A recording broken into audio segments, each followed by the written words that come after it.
The Hillcrest Number 1 is a steam locomotive built to the patented design of Ephraim Shay by Lima Locomotive Works in Lima, Ohio, USA.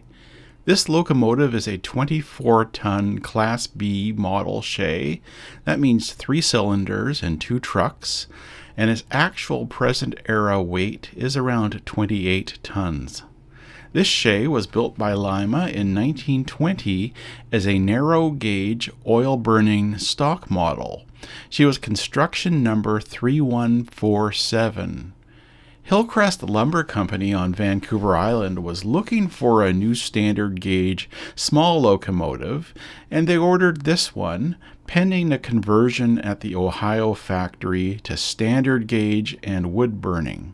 She was delivered to Hillcrest Lumber on Vancouver Island in early 1921, and she worked for Hillcrest Lumber and then for McNeil and Munn, both in the Sahtlam area of the Cowichan Valley. She eventually ended up for resale at Mayo Lumber in 1943. She was sold to the Osborne Bay Wharf Company and worked a forest industry deep-sea wharf at Crofton from 1947 to 1963. She then went to Hillcrest Lumber at Missachi Lake for the purpose of conversion back to narrow gauge and oil burning in preparation for its donation to the newly formed Cowichan Valley Forest Museum for its narrow gauge Cowichan Valley Railway visitor train. The Forest Museum opened to the public in May 1965.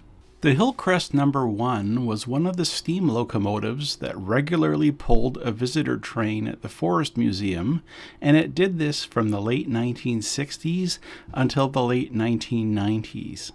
By the way, the Forest Museum is now known as the BC Forest Discovery Centre, and the Hillcrest Number 1 is the locomotive that appears on the center's logo. After this locomotive's most recent working era ended in 1998, there followed a period of display and storage pending an eventual rebuild. That rebuild project commenced in 2016 and was completed in 2024, with many challenges met by the tenacity and generosity of volunteers, donors, and sponsor suppliers. I was a latecomer in documenting this project, starting with glimpses of various pieces outside the lower shed in 2021. Over the next 3 years, I saw more and more of the project, including various unpowered moves, and then eventually with the Shay under steam doing trials on the main line.